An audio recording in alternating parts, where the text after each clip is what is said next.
Welcome to this week's edition of World Crisis Radio. Webster Tarpley speaking to you from Washington, D.C. Now, the Syrian situation is developing rapidly, and the imperialist cause is taking it on the chin in quite a few of these most recent developments. The very interesting news this morning is that a top commander of the Free Syrian Army, that is to say a moderate terrorist, not an extremist terrorist, has been killed by one of the Al-Qaeda extremists in this despicable combination. The victim is Kamal Hamami. Kamal Hamami, a commander of the Free Syrian Army, again, allegedly a moderate, not the extreme wing, has been assassinated by the Al-Qaeda groupings. Now, this Kamal Hamami is also known under the name of Abu Basir al-Ladkhani.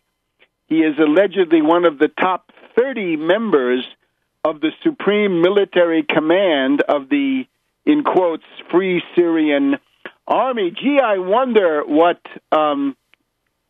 General Salim Idris, the golden boy, the darling of the CIA, has to say about this. I wonder if Hamami himself, Hamami Ladkhani, as he's sometimes known, whether this Hamami Ladkhani is also a darling of the CIA. Now, the killing was carried out personally by a certain Louay Mekdad. Mekdad is, he's telling us, this is the guy reporting the assassination. Mekdad is telling us he's the FSA Supreme Command Political Coordinator, the political commissar of Idris, it looks like. He says that the killer is Abu Ayman al-Baghdadi. Al-Baghdadi sounds like he's coming in from Iraq, probably somebody who's killed a lot of U.S. forces there.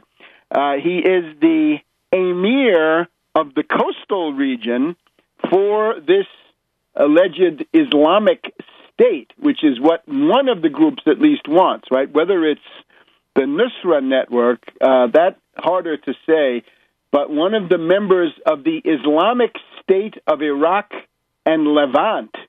The Levant, of course, the Levante, the east, right? The place where the sun comes up. That's the eastern shore of the Mediterranean. It's essentially Lebanon and Syria, and it goes inland up to a point. So members of that emirate, the Islamic State of Iraq and Levant. So these are terrorists coming in from Iraq. They are undoubtedly veterans of the fighting against the U.S. forces there. How interesting. And these are the people that the British and the French want to support, and that the Obama administration says we should now arm. Well, that's not a good idea, is it?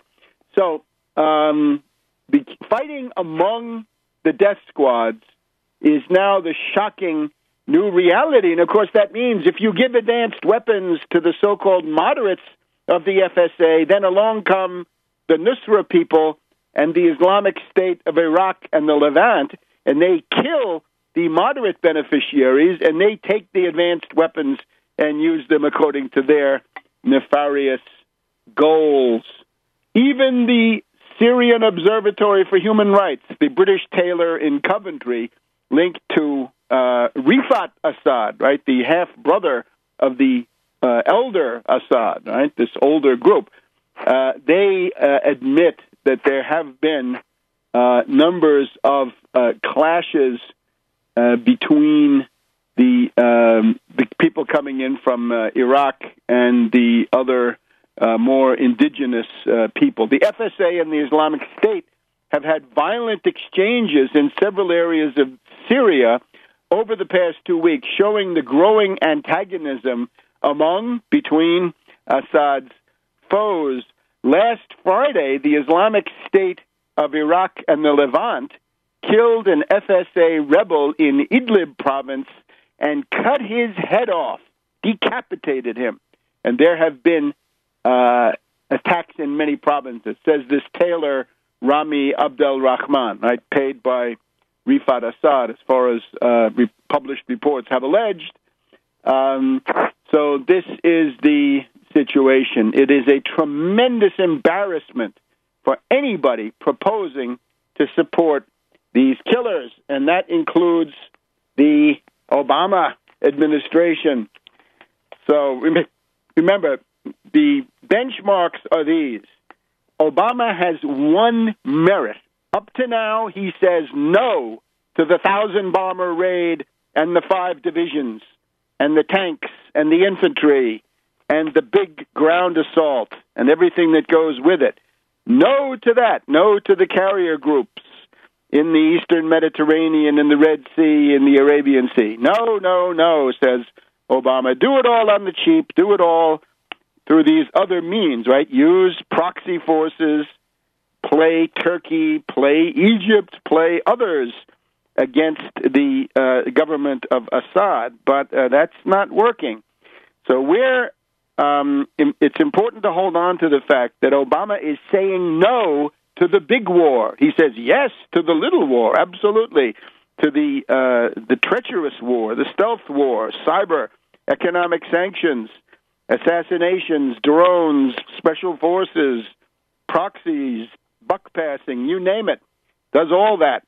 But that's not working. So the important thing is to keep Obama, to stop Obama from declaring the big war until the death squads have been eliminated from the picture, dispersed or hurled to their reward. So this is the relevance now also of the other side of the coin, which this news this morning is going to make worse.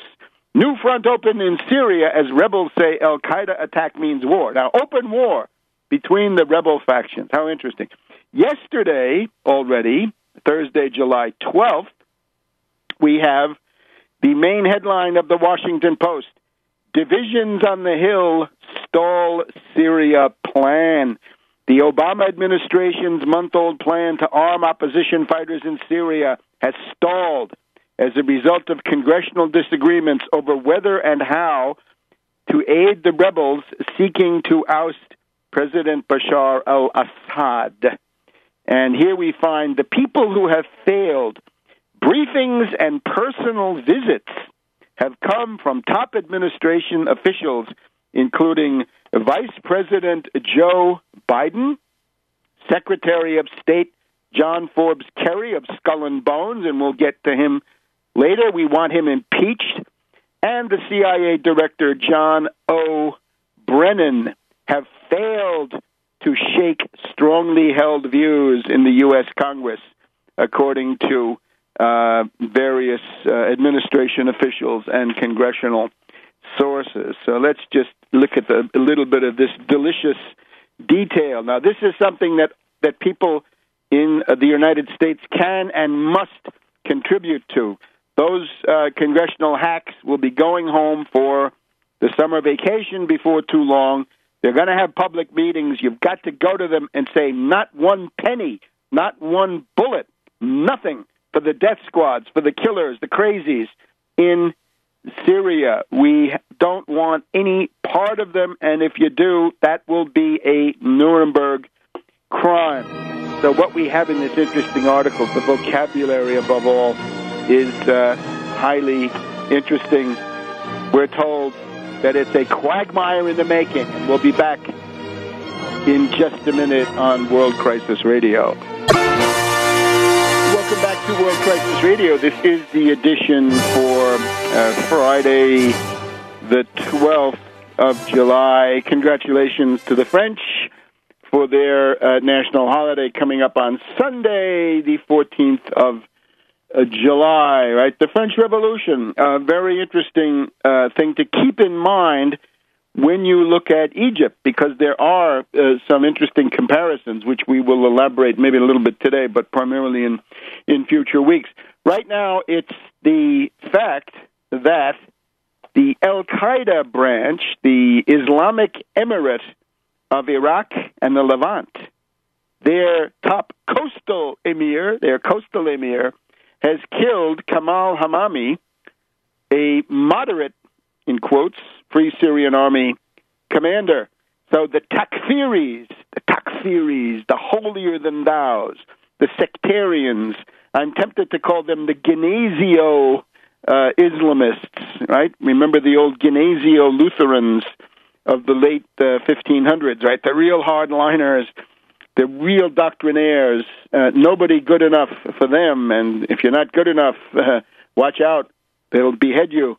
So this Kamal Hamami is dead, and this means open war between the moderate FSA of Idris and the Al-Qaeda link. Now, interesting, which way will the Nusra boys go? Which way will the Farouk brigades go? Right, the Farouk are the people who did the cannibalism of the disemboweled victim in the recent video. So all of this going on. And certainly this will have an impact on the U.S. Congress. You see, the political stupidity of these characters is overwhelming, right? They have no sense of what they're doing. They are not clever, to put it mildly. But neither is the Obama administration. Now, I would have to say this at the beginning of this consideration.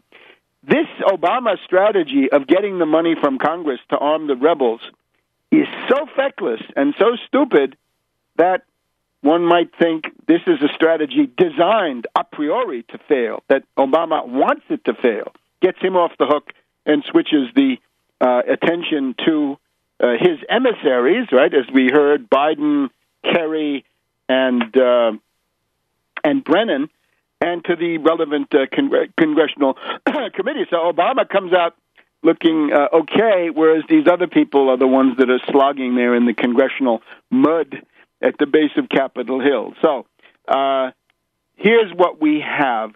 The approach of the Obama regime, first of all, is narrow, narrow, narrow.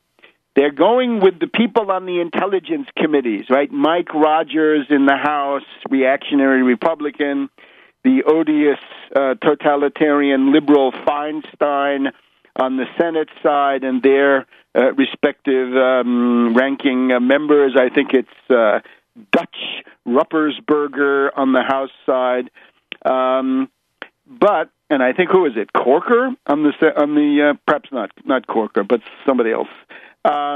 Here's the thing: it's a very narrow approach, and all the senators in particular and congressmen also who are excluded from these briefings are boiling with rage and resentment. And here's the quote: the strategy being used, according to Corker, is what the Obama administration is seeking is to do this, in other words, arm the killers, arm the terrorists, covertly, so that they never need to make a case to the American people, and only a handful of people are involved, says Senator Bob Corker of Tennessee, senior Republican on the Senate Foreign Relations Committee. I think it's a terrible policy. Corker and Menendez, mafioso from New Jersey, remember him with his angel going down there to the Caribbean. They co-sponsored a bill in May authorizing the administration to send weapons, but neither one of them, not Corker and not Menendez, has been allowed to get a secret briefing on what Obama wants to do. They're being very clumsy about this, says Corker. Time is a-wasting. This is beyond ridiculous. Now, again, this is, maybe it's just normal ineptitude. It seems to me this is by design, that Obama is sabotaging his own effort, but again, it's the mud is sticking to others, because Obama is not mentioned in these stories anywhere near as much as his various minions. But then we find, and this reminds us, throughout the last year, writes the Washington Post, a growing number of lawmakers from both parties, including then Senator Kerry, chairman of the Foreign Relations Committee, have called for increased U.S. involvement and a consideration of a no-fly zone to protect civilians in rebel-held areas from Assad's air bombardments. An administration debate over whether to send weapons was never resolved. So, in other words, this reminds us Kerry has been a hawk on Syria for years, from the beginning. Okay, even though he was the one schmoozing with Assad, right? The private dinner with Assad, Madame Assad, and also this Teresa Heinz from Portuguese colonial empire days. We have certain brand X, certain wrong-headed, foolish, unreliable accounts on the internet saying, oh, no, it's impossible. Oh, wonderful John Forbes Kerry of Skull and Bones could never have tried to have a coup d'etat on June 12th to start the bombing immediately. Oh, no, he would never do that. He's a dove.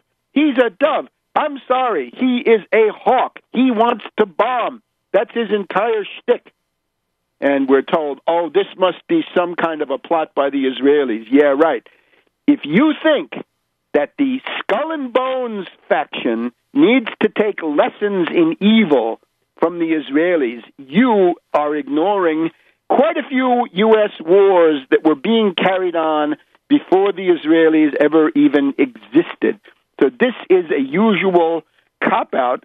And, of course, then we look deeper. We find the individual involved, or one of them at least, is somebody who believes in flying saucers and, interestingly enough, also believes that there's an underground civilization which is under our feet, but we don't know it. Now, this seems to jive with the Vril, V-R-I-L, right? Vril, Bulwer Lytton's novel on Vril that was then taken up by, by mystics linked to the totalitarian movements in Central Europe in the 1920s and 1930s. Need I say more? So, anyway, the upshot of all this is Kerry is a hawk, and don't have any illusions about that. And Kerry does not need any Israeli to tell him how to be evil. He learned that very early on.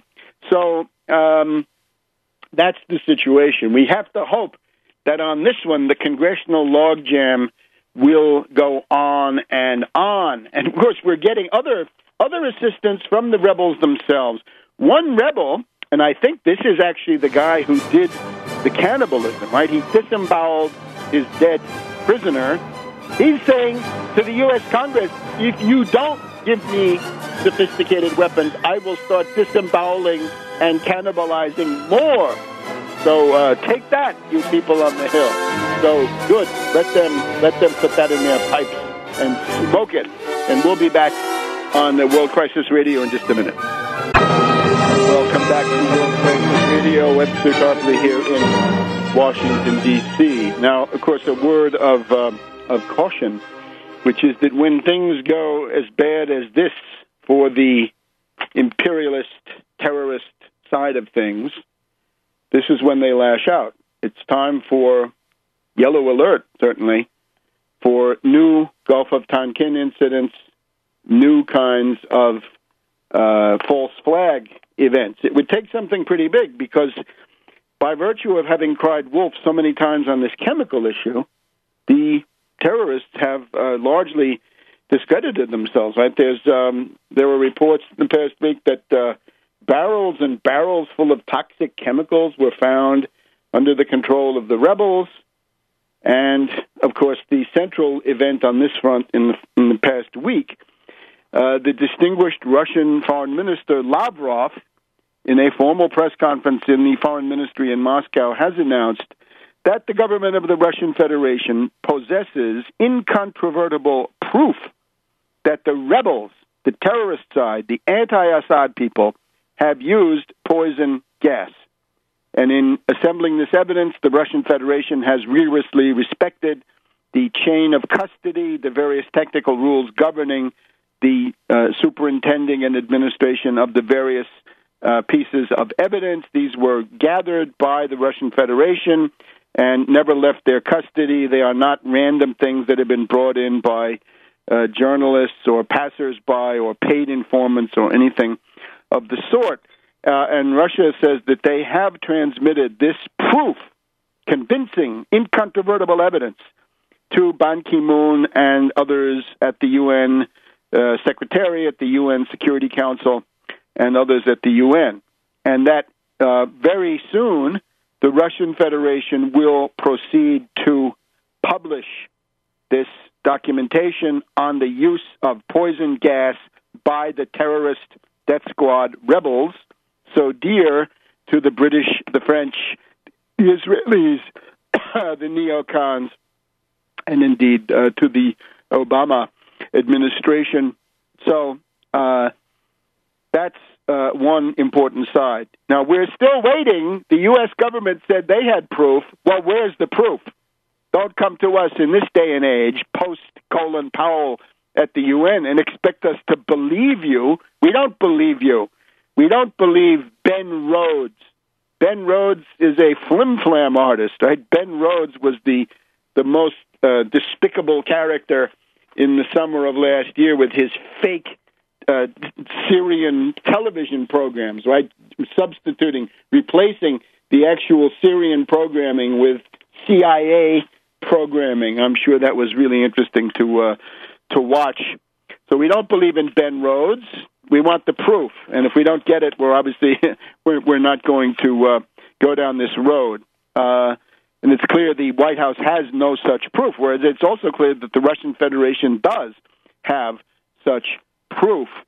So we have gone more or less full circle, as the Washington Post also points out, right?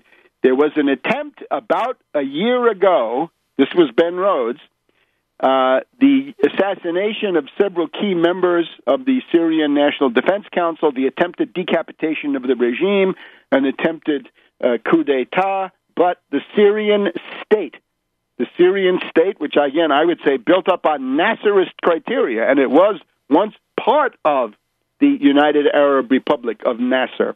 So there's a distinguished pedigree. It turns out that the Syrian state is more powerful than the television manipulation of little Ben Rhodes and his little Generation X myrmidons from the White House. So that takes us to the current situation. The UPI correspondent, Martin Walker, speaking on National Public Radio this morning, expresses his hope for a stalemate. He says he has seen a stalemate over the past 6 weeks, and that the rebels are now fighting among themselves as a result of the stalemate. No, it's not a stalemate. This is a ongoing defeat. This is, if you like, somewhat in slow motion, that certainly, because of the logistical problems and other problems involved. But no doubt that the rebels are losing, and they're losing massively. And that is the key to why they're fighting among themselves. Case in point, The World. The World is a program, a kind of an international summary of news. It's got a lot of input from the BBC, but also others. On the World of Public Radio International, Paul Wood of the BBC in Beirut has conceded that the terrorist death squads still holding certain neighborhood of Homs are doomed. They are strapping on their suicide vests and saying goodbye, and they are headed for the last roundup. So the city of Homs, which I feel very bad about the destruction there. I had visited Homs in November of 2011, and the city was still intact at that point. Met with the governor of Homs, met with the opposition people, too. Marxist opposition, middle-class, sort of liberal opposition.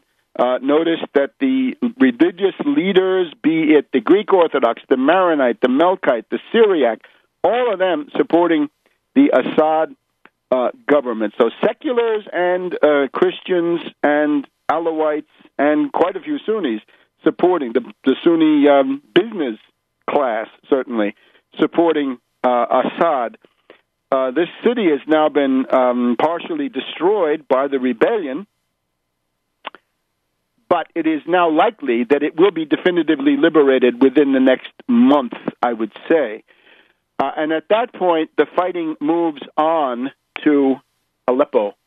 And in Aleppo, we will have the final decision, I think, which is very likely to lead to the substantial collapse of the death squad rebellion in Syria. And this is the urgency for the British and the French. Let's just look at this for a second. There have been riots. You can call this a food riot, really, in Aleppo. They are concerned about, the inhabitants of Aleppo are concerned that the terrorists have put up a food blockade, and they're not allowing anything in. The rebels say no food, no medicine, no baby products, no milk, no vegetables, no meat, no bread, all banned by the death squad. So the people just said, well, we might as well get out and protest as sit here and starve to death. So they come out and they say, open the path and let the food in. The death squad rebels then come out and start firing their guns in the air. What this shows is that the hearts and minds have turned against the death squads definitively. Nobody could put up with this kind of rule. And, of course, they've got Sharia courts in there, lopping off hands, lopping off feet, humiliating women, God knows what. We've also got other questions. They as we already heard, they beheaded one FSA prisoner. They've also executed a small boy who said something like, not even the prophet could get served today, or not even the prophet could get a cup of coffee. So they decide that's blasphemy, and they have to execute him. So this is bad news. And this, again, the U.S. Congress will please take note. So the food blockade in Aleppo indicates that these rebels are politically defeated. And we'll be back in a minute on World Crisis Radio. Welcome back to World Crisis Radio. Webster Tarpley in Washington, D.C., urging you to keep up with all this at Tarpley.net, Tarpley.net, and Webster G. Tarpley Twitter feed. On Tarpley.net, we got a new article this week detailing the dynamics of the counter coup in Egypt, which we'll talk about very soon here. It's a counter coup. It's a coup d'etat against Morsi as he was planning a war coup, starting a war with Syria and or Ethiopia. And to avoid a catastrophic foreign war, there've got to be some pretty decent people in the Egyptian army who step forward, or in the top administration, or both. I'm guessing Nasserists to come forward and oust this foreign puppet, Morsi, who was obviously schmoozing with Ann Patterson, the U.S. ambassador, and we'll get to that stuff in just a minute. So keep up with Tarpley.net and the Webster G. Tarpley Twitter feed. Lots and lots of stuff in the past, more things than I can cover, even in these broadcasts. So if you're not getting Webster G. Tarpley Twitter feed, you're selling yourself short, quite frankly. So, few more items on Syria, right? The Congress has delayed the weapons, we know. Right now the fighting is at Homs. It will soon be at Aleppo. There are lots of other places. There's fighting going on in Homs, in Palmyra, in Latakia, in Aleppo. And the rebels are fighting among themselves in larger battles, not just this assassination, in Raqqa, in northeast Syria, and in Idlib near the Turkish border. Maybe the fighting will spill over into Turkey and teach Erdogan another lesson. Don't let terrorists come into your country, or they will carry on terrorism, because that is their nature. The rebels are so weak, they're screaming they want a no-fly zone, no-fly zone. That's what Kerry tried to give them. He failed. All right, so they can't get a no-fly zone at the moment, right, because nobody wants to go do it outside the UN, and Russia is standing firm. No backdoor deal. Still looking for a backdoor deal. Can't find any. Still boiling the lists. Can't find any. The rebels then start whining about humanitarian emergency. They want a humanitarian corridor cut through. It's an invasion under a different name. The Russians, thank God. God bless the Russians. They have blocked that at the UN Security Council. And then the rebels pulled out. They want a Ramadan truce. No, don't do it. These people are not godly. They use it as a cloak, as we'll try to explain. So the other thing is a reshuffle, right? Assad has reshuffled his government. I must say, when I was in Syria, November 2011, the people that I talked to said there is an old guard. There was an old guard around Assad, around Bashar Assad. These are people that were associated with his father, Hafez Assad. That regime, I think, was qualitatively inferior. In other words, the current one is much better. It has many advantages and good features compared to the previous one.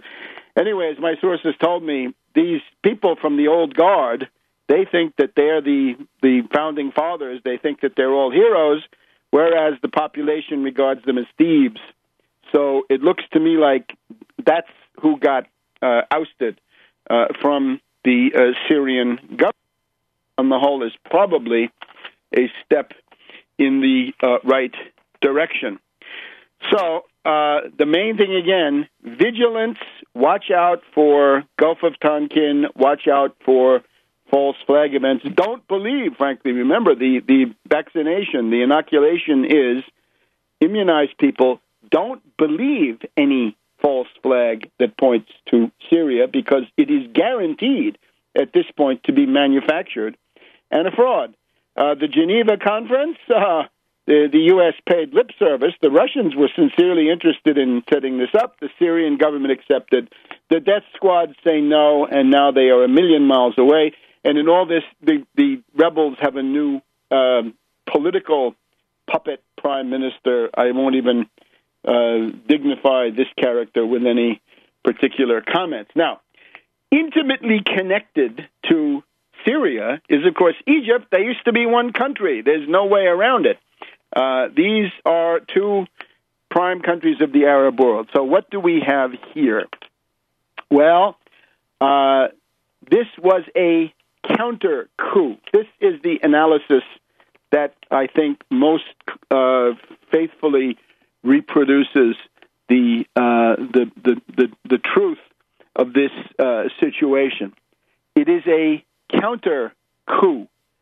It was not arranged by the U.S. government. The U.S. government is scrambling to get on the train now that's leaving the station. You got to remember, in a country as big as Egypt, once something happens that's decisive, everybody runs to get on board because you don't want to be excluded from this, because it is such a key cockpit forum for everything that's going on. So far, the losers. Previously, the people backing Morsi, Qatar, Turkey, Libya. That is Qatar. In Qatar, we've had, as Morsi was falling, so was the old emir, the extremist emir of Qatar. I have compared that guy to Philippe Égalité. In other words, the nobleman, in this case, royal, who decides to try to ride the tiger of revolution. Didn't work for Philippe Égalité. He lost his head on the scaffold to the guillotine, and the emir of Qatar is now out. Assad still in power, emir of Qatar out. In Turkey, Erdogan, with Obama whispering in his ear late at night, was promised greatness, and instead he had the streets of Istanbul rise up against him. So he is profoundly frightened at this point. He wants to lead from behind even more than Obama. So Erdogan is also pulling back. And Libya was another one that was trying to do something in favor of Morsi, all in vain. And they didn't give enough money. Now, the new group of money givers, and this does not mean that these are the people who backed the coup. They are people who are trying to jump on a train that is leaving the station. This is now Saudi, United Arab Emirates, and Kuwait, and they're coughing up quite a bit of money. So that's the financing. Now, in terms of the politics of the coup, the U.S. Through Obama has now said, Morsi was really rather authoritarian, right? He was oppressive, words to this effect. And now a lot of people say, you see, Obama organized the coup. No. We also have one debate I was in. My debate adversary said, no, you see, General Sisi, the defense minister, was on the phone with Secretary Hagel at the Pentagon right before the coup. That means the coup was coordinated with Washington. No, it doesn't mean that. It means he called him and he said, hey, Chuck, we're going to have a coup. So I hope you like that. And we're not consulting you, we're informing you. And I think that's the form it took. We're informing you, not consulting you. If you want to say that the U.S. was consulted, prove it. But the existence of the phone call doesn't prove it. The word from the New York Times is that Susan Rice was doing everything she could to save Morsi, and I would add what the New York Times doesn't add. She was doing everything she could to save Morsi so he could start the attack on Syria. That's the point. That's what Morsi meant to them at this juncture. But when Morsi gave that midnight speech, that was judged to be so raving and so tone deaf and so dumb, right? Not clever. He could have helped himself. He refused. He's a doctrinaire. He's a takfiri. He's a holier-than-thou. And even inside the Muslim Brotherhood, we'll talk about this in a minute, they're factional opposition. So this is not a U.S. coup. This is, if anything, an anti-U.S. coup. Mason has it right, and the others who don't grasp it in that way have it wrong. Back in a minute on World Crisis Radio. Welcome to our second hour here on World Crisis Radio. Webster Tarpley here in Washington, D.C., directing your kind attention, as always, to Tarpley.net. And summer reading time, go to Tarpley.net, select one of the classics written by yours truly, and take that to your hammock, take that on your long flight, and you'll find your ability to understand the current world situation and act in it will be qualitatively enhanced. That much I promise you on just about any of those books. In particular, the Just Too Weird, Bishop Romney and the Mormon Takeover of America with Polygamy, Theocracy, and Subversion is the key to the factional situation involving Petraeus and others. By the way, we just want to, having mentioned Petraeus, if you're in New York City, do something to stop Petraeus from siphoning $200,000 out of the City University of New York for one course and 10 or 15 or 20 students, one course, one semester, $200,000. It's been estimated that you could send more than 20 low-income kids to college with tuition and fees paid. You could buy books for 125 or so poor kids with that money. Why do we have to put that into Petraeus' pocket, right? To prop him up so that he can come back later with a military dictatorship according to his long prepared plan? I hope not. So there's a saving that could be made right away. Don't pay a warmonger. We're also the situation of these universities, where we had Bob Kerry, warmonger, getting the control of the New School for a while. And now we've got Napolitano taking over the University of California. What could a thug like Napolitano know about education? Boy, this imposition of various totalitarian measures under Napolitano, not too doggone good. Good riddance to her, but too bad for the University of California. All right. The Egypt situation, it is a counter coup. Now, there is this law that says if you call it a coup, you must cut off aid. The law is patently unconstitutional. You can't really do that kind of thing, and Obama can always certify that this is a national security necessity. So don't repeat that particular thing. But it's a counter coup. It's a coup, but it's in the form of a counter coup. I have published now on Tarpley.net. Go take a look through Press TV. Take a look at the proof that military circles and top administrators in Egypt were appalled. They were horrified by the catastrophic war that Morsi was preparing. He was plotting to embroil the Egyptian military against Syria and perhaps also against Ethiopia, and that is catastrophic. But that's very much the scorched earth policy of the most extreme people in the imperialist camp. Now, who might have been urging him on, right? Think of Saddam Hussein and April Glaspie 25 years ago, almost, quarter century, 2 decades ago. Well, the U.S. ambassador to Egypt is Ann Patterson. And Ann Patterson is hated in Egypt because of her constant interference in sovereign affairs of Egypt. But she is Morsi's number one backer. Again, the thesis that the Obama administration kicked out Morsi from 1 minute to the next, why would they do that? That's not the point. They wanted to use him to destroy Egypt, destroy Ethiopia, destroy Syria, and then take it from there. She was widely hated, and she had made statements in the run-up to the fall of Morsi. This Ann Patterson, U.S. ambassador to Cairo, told the opposition, right? This is sort of the liberal, golden youth, secular opposition, but that includes Nasserists, leftists, and others. She basically said, don't come out and demonstrate, right? You're too extreme. You got to solve your problems some other way. And this made her hated. Now, I urge you to go to IntelliHub. This is one place you can find it. The article itself comes from Before It's News, dated July 2nd, and it's full of pictures that you haven't seen. Here's one from Cairo. From Tahrir Square to the U.S., media and the Muslim Brotherhood. Obama, you jerk, writes this sign from the streets of Cairo. Muslim Brotherhood is killing the Egyptians, so how come they can guarantee you the security of Israel? Hey, Obama, your deal with the Muslim Brotherhood is unsuccessful. Obama, you idiot, keep in mind that Egypt is not the Muslim Brotherhood. Good.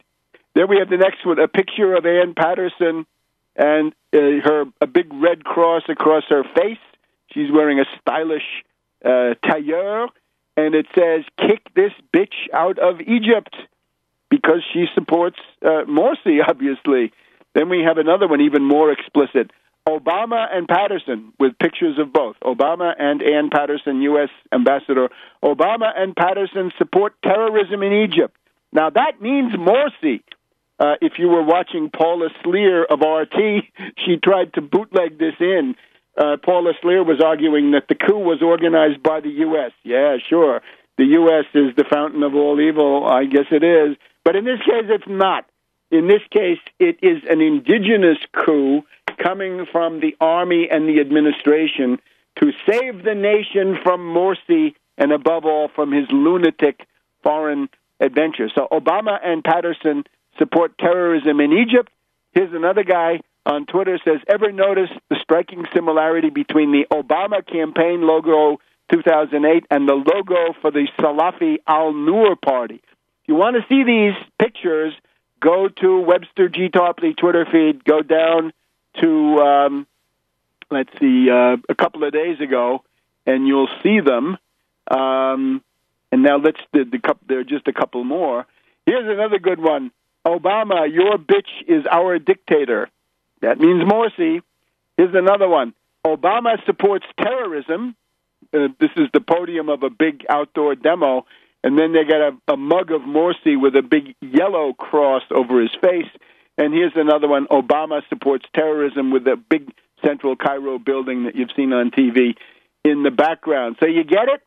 The Cairo street says Obama supported Morsi, that they know that Susan Rice, thanks to the New York Times, was negotiating to save Morsi up to the 11th hour and the 12th hour when he made that lunatic midnight speech that he would not give up and he wouldn't compromise and he wouldn't back down and all the rest of this stuff.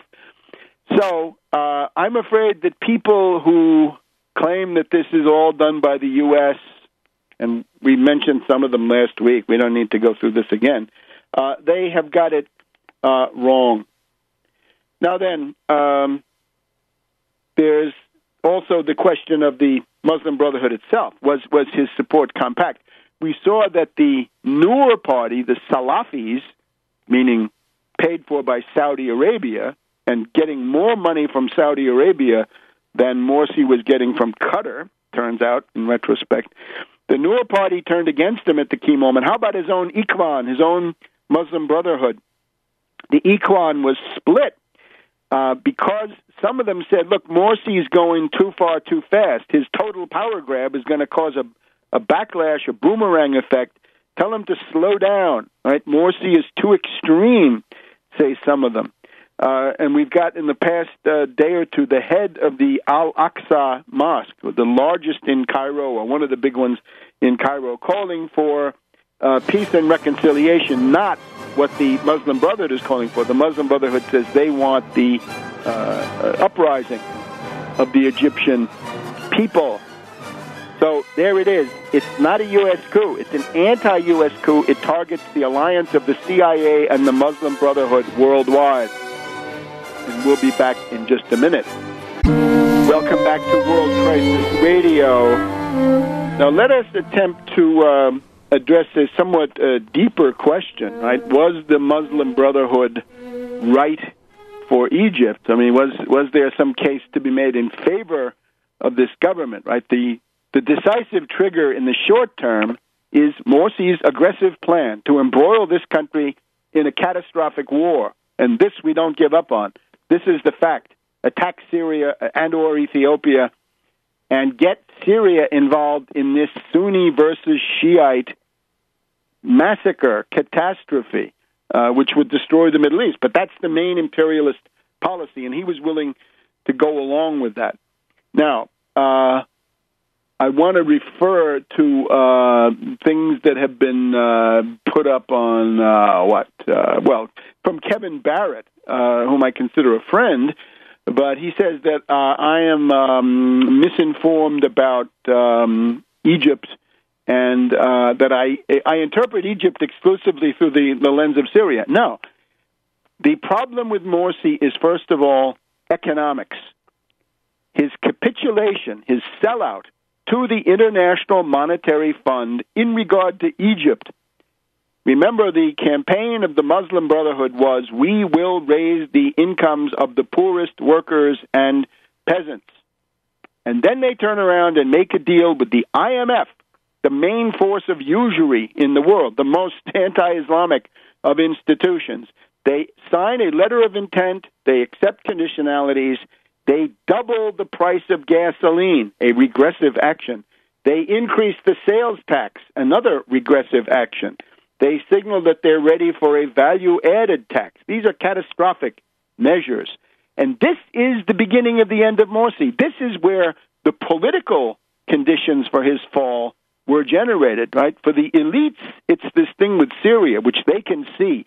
Maybe the people in the streets don't know, but the people in the streets sure as hell know when we've got the doubling of the price of gasoline and the increase of the sales tax with more taxes still to come. And obviously, the Muslim Brotherhood signaling that they are willing to attack the subsidies left over from Nasser.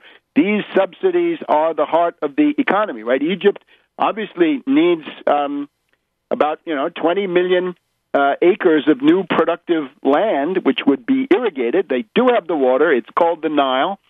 There's the White Nile and the Blue Nile, and no matter what Ethiopia does, there's going to be plenty of water in Lake Nasser and plenty of ways to develop that extra grain production. One of the main goals for this country is to make it self-sufficient in grain.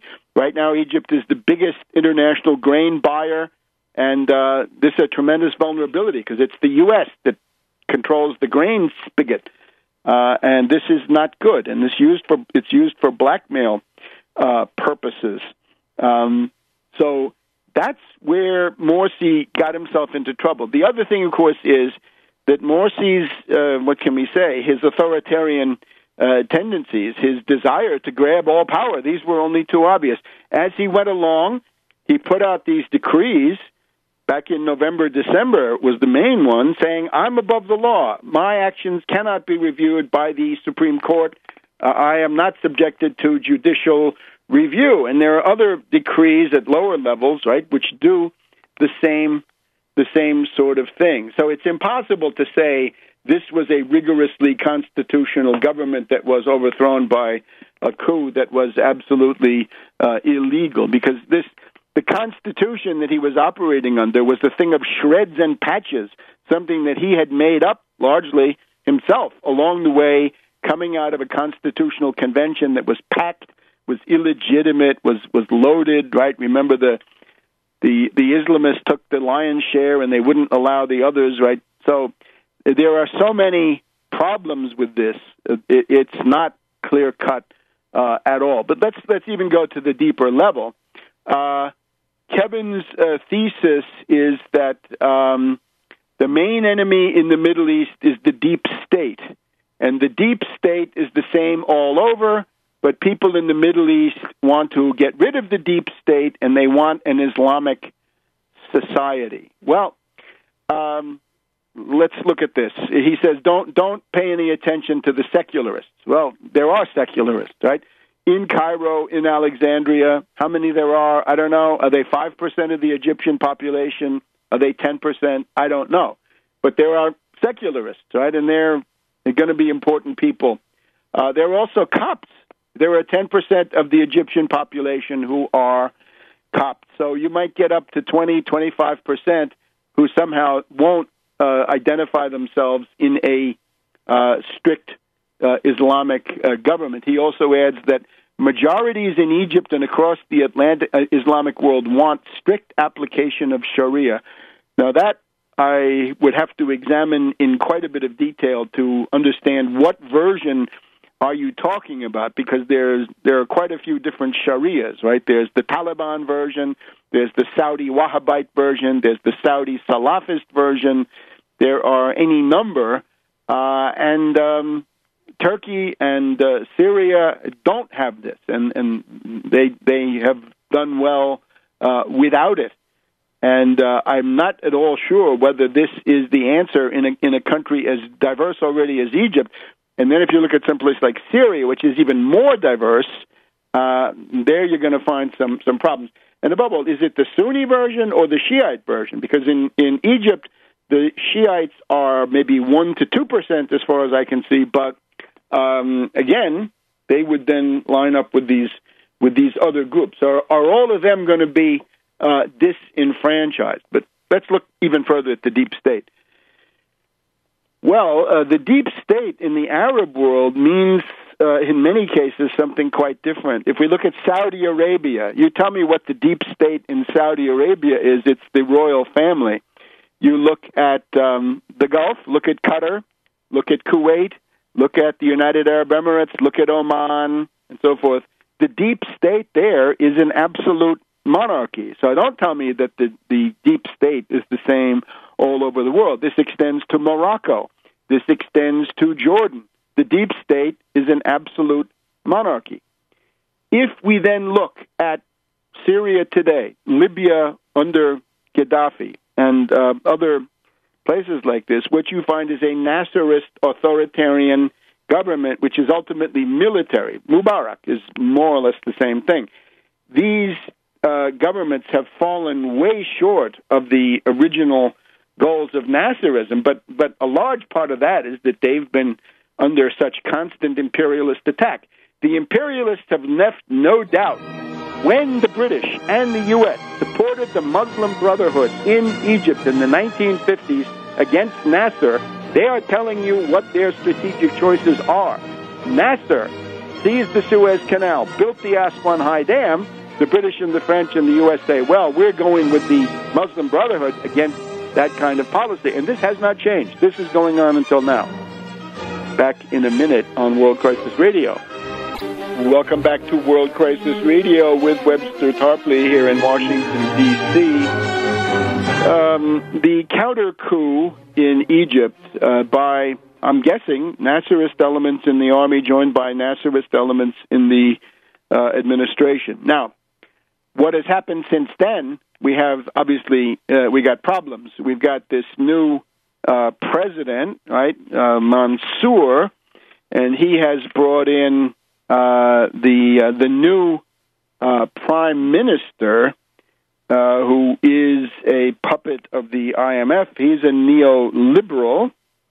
And then we've got El-Baradei as vice president, and he's also a neoliberal puppet of the International Monetary Fund. So these people have to go. It's just that easy. But think about the French Revolution. What you see is a process of radicalization where one group is replaced by another group. For example, the Girondins are overtaken. It turns out, they're, at the beginning they're quite radical, but then they're not radical enough. And then the Jacobins come forward, and they are more radical, and they go further. And then the extreme mountain, right, the Robespierre faction, takes over from the larger Jacobins. You get the idea. In other words, it's a series of leadership groups, and one is pushed aside by another one, which is more and more radical, until you reach Thermidor. Now, I don't want to mix this metaphor too much, but there is no one-to-one mechanistic comparison here. But what we might have just had is Thermidor, or maybe we're headed towards Thermidor, I hope. Thermidor, of course, is the moment where Robespierre is kicked out, right, and liquidated. And the people who come to the fore in Thermidor, Lazare Carnot, the organizer of victory, a military man, a genius for logistics, administration, production. He declares the levée en masse, that everybody should mobilize for the survival of the motherland and the revolution. Moments like this, I think, are likely to be in the offing. What counts now, everything depends on the subjective factors. And what we've got to have are nationalist forces. I pointed to Hamdin Sabahi. There are other Nasserists. What you've got to do is organize with a program, because the Golden Youth in the streets, they have no program. The Muslim Brotherhood's program is to capitulate to the International Monetary Fund. They're joined in that by El-Baradei and this other guy who's now the prime minister. So we've got to have a program of how to live without the IMF. The guy's name is Bab Lamia and El-Baradei, right? The two IMF guys. So you got to push them aside, because here's the big issue now. This is obviously going to be a defensive battle to begin with. The subsidies. This week, National Public Radio, I've heard it twice myself, they're doing a campaign that the food subsidies in Egypt are unsustainable. The news broadcast this week said, those bread subsidies, which are unsustainable. That was the news broadcast. That was not some guy editorializing. And today, Martin Walker of the UPI on the Diane Rehm Weekly Review, the food subsidies are unsustainable. No, they're not. At least Martin Walker, however, said, look, in order to save the Egyptian economy, you got to get rid of the food subsidies. He's crazy. But he said nobody is going to dare to do that until some election, because anybody who does it will be dead in the water politically. Yes, that's exactly what Morsi did. Morsi declared war on the subsidies, and he was junked. He was gotten rid of. So don't do it. What we need is an aggressive populist, and I think it's Hamdin Sabahi, coming forward to say, no, we're going to defend those subsidies. In some cases, we're going to increase them, and we're going to have the Tahrir tax. Let's have the fat cats with more than $7 million pay a one-time 10% levy, so they give back what they gouged under the days of Mubarak. Now, a couple of comparisons. The Muslim Brotherhood called themselves Muslim. I've tried to argue that's not what they are. They're the rich. They're rich businessmen, doctors, lawyers, editors, professors. They're the 1% or the 2% of the society. So it's all very well to talk about the deep state, but then there's just the economic oligarchs, the financial and economic and business oligarchs of a country like Egypt, right? It's a place where finance is not as central as, it's not so cancerous and pervasive as here in the United States or Great Britain, but it's there. And then you have these business guys, right? So they're all with a mentality of exploitation, which is hidden by the social work that they do in order to sell themselves to the masses. As Machiavelli says, the few always act in the interests of the few. The few serve the few. And this is the Muslim Brotherhood. So make no mistake about that. It is a cloak. In the past week, I've called attention to Davila's history of the French wars of religion in the 1500s, where the nobility decides to become Calvinists and Huguenots in order to get mass support for a rebellion, which they were going to do anyway. And they cynically say, well, we'll cloak this in religious categories and we'll be able to dupe more of the common people. Because if we just say we're fighting for our own interests as an oligarchy of nobles, nobody will be too excited about that. And then it's just the name. It's the Muslim Brotherhood. How Muslim is the Muslim Brotherhood? We'll compare. Angela Merkel of Germany represents what? The Christian Democratic Party, the CDU. So she calls herself Christian. Is she Christian? Her methods are the exact opposite of any Christianity that I've ever heard of. Glorifying the rich, crushing the poor, crushing these countries, the smaller countries of southern Europe as much as she can, glorifying usury and the rich and the bankers and everything else, right? She'd have to call herself, the atheist union, or, and then she's got the Christian Social Union of Bavaria, right? It would have to be the Christian antisocial or sociopaths union of Bavaria. So you get the idea. Just calling yourself something doesn't mean that you're it. And if you call yourself the Muslim Brotherhood and then you bring in the International Monetary Fund, I'm sorry, that is fraud. And you've got to be able to call a fraud when you see it. The other thing is the desire to mix religion and political power in the first place. Look at Dante. Dante tells you that certainly the genius of Western civilization is that the Pope is one person, the king is a different person, or the duke or the emperor. They are different, and they fight. That is the basis of separation of powers, the opening of the mind, because there are these two authorities. One is temporal, one is spiritual. They don't agree. And that's, on the whole, a very good thing. If we look at the Roman Catholic Church, the best thing that ever happened to them was that they don't have the papal states. Up until 1870, they controlled a considerable swath of central Italy. Their administration was horrendous. They used a branch of the mafia, the Sanfedisti, which was the mafia. As we go up the boot, right, from the Sicilian mafia to the Calabrian and 'Ndrangheta to the Neapolitan Camorra. By the time you get to Rome and slightly above to Bologna, those are the Sanfedisti. And it was a mafia that was the basis of the papal administration. Nothing could be worse. So even though you couldn't tell it to the Vatican for the best part of 100 years, the best thing that happened to them was to lose the temporal power over those papal states. They've done much better since then, and you can imagine the embarrassment of Bergoglio if he had to rule over such a congeries today. So for all of these reasons, I'm afraid the case for the Muslim Brotherhood will not hold water. And we'll be back in a minute on World Crisis Radio. Welcome back to World Crisis Radio. Already our last segment. Got to get in some important themes. Concerning the fight against U.S. domestic austerity, which remains the principal thrust of agitation, there was an attempt this week in the House to separate the food stamp budget, SNAP, from the Farm Bill. This is a reactionary trick. Don't let it happen. In order to do the log rolling in the proper way, the food stamp budget must be joined with the farm subsidy budget.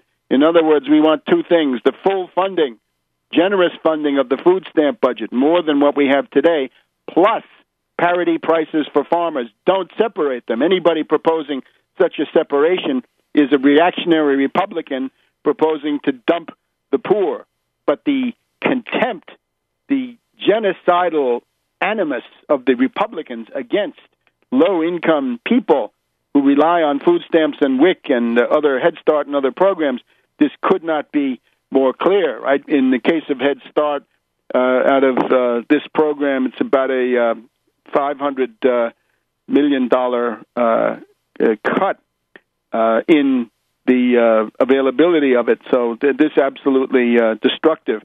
Concerning student loans, the Congress has failed to do anything, and we are holding fast on the original Elizabeth Warren proposal. Whatever she says now about stopgap measures or temporizing, we want the full 0.75% student loans paid for by the Federal Reserve. That Federal Reserve pays feature is absolutely critical. Don't give that up under any circumstances. So this issue is going to remain in the public eye.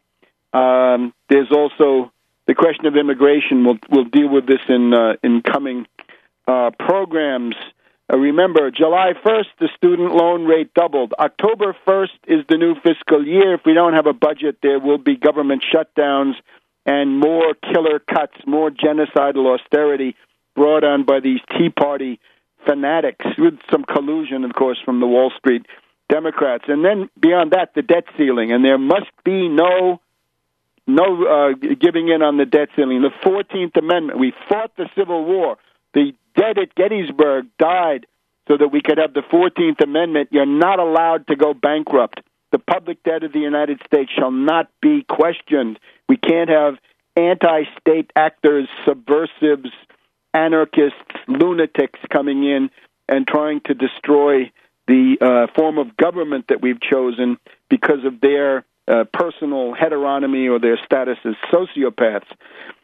Concerning Walmart in the District of Columbia, I would applaud the City Council of the District of Columbia for forcing a living wage of some sort, a $12.50 an hour living wage on Walmart. I would have recommended to them that they let Walmart build their stores, open them up, operate them for a few months, and then go with the living wage. This is probably not very clever to do this in advance because, of course, at this point, Walmart says, oh, we'll pick up our dollies and go home, right? We're going to freeze you out.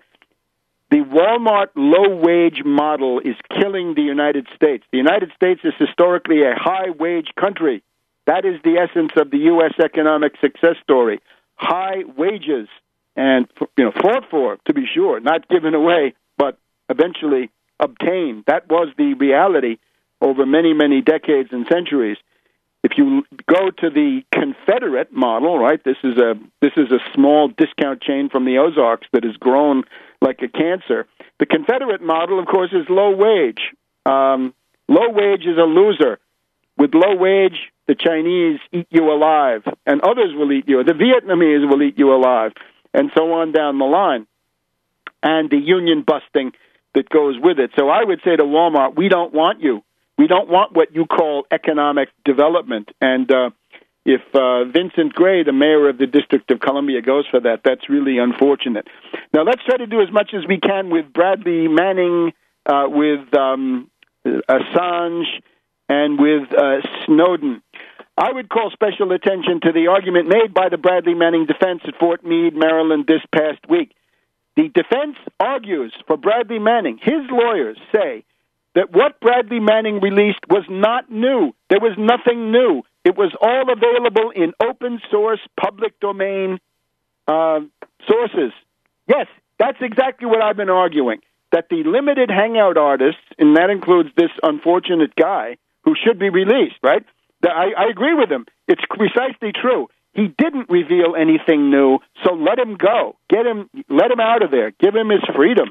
This is crazy. But the fact is, before you make Assange the hero of your life, listen to that defense team saying there's nothing new here. It's all from open sources. It was all in the public domain before he brought it forward. We're also reminded that echelon, right, the thing that the Europeans are screaming about, right, the echelon of U.S., U.K., Canada, Australia, New Zealand, the Anglo-Saxon conspiracy. Echelon was known in 1998, 1999 under Clinton, and there were debates, hearings in the European Parliament about how Europe was being spied on by the Anglo-Saxons. Okay, now we've got the meeting of Amnesty and Human Rights Watch at the Moscow airport with Snowden. And we've got Snowden apparently now asking for diplomatic asylum, for humanitarian asylum in the Russian Federation. But watch out. Putin had wisely laid down his sort of anti-provocateur rules, saying, look, you can stay, but you got to stop being a provocateur. You got to stop causing trouble for the Russian Federation and the bilateral ties to the United States. Snowden thinks that he's very smart. Snowden's argument is, I don't do any harm. I've never done any harm. I can continue to do exactly what I've been doing so far because I haven't harmed anybody. So, that's a nice verbal construct. But I predict Snowden is a provocateur. He will cause trouble. Snowden will try to cause trouble between the United States and the Russian Federation because that's his job. He is a provocateur. It's also interesting that at this press conference, or the meeting that was attended by these human rights characters in Moscow, Russia Today was not invited. So after all of the airtime and the adulation that Russia Today devoted to Snowden, his ingratitude was no special treatment for you. We're not letting you into this meeting. We're not giving you anything special. The other thing about this is, from the Russia Today point of view, if you're going to accredit the Human Rights Watch and Amnesty International of Moscow, those are anti-Putin forces that you're building up. I'm wondering, did Navalny come? Did Alexei Navalny, the main agitator and torpedo against the Russian government, did he come to see Snowden? Because these are like peas in a pod. They agree on so much. And the problem with Russia Today is that so many of the people they put on there hate Russia. I'm sure Snowden ultimately hates Russia, and he will be acting that out. And we will see that as time goes on. Oh, and today they had Dave Lindorf, who is now one of the main pro-Snowden activists. He wants to fight back against anybody who doesn't want to be a groupie and a camp follower for Snowden.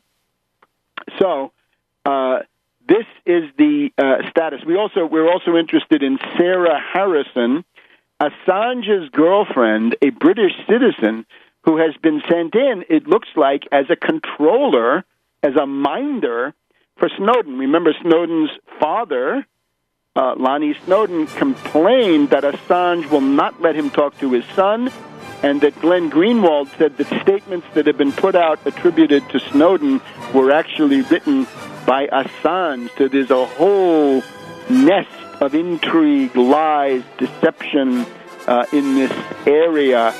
Babbage on Russia Today, interesting analysis. He says, look, what Putin is asking from Snowden is what the French asked from Khomeini. When Khomeini was in exile in France in the 1970s, Giscard d'Estaing and people like this said, look, you can come, but you can't agitate. Of course, he did. I think the Russians are going to be more demanding. So, remember also that everything that Snowden has submitted has been screened by The Guardian and The Washington Post. So you're not out of the hands of the controlled corporate media with Snowden. You're very much in their hands.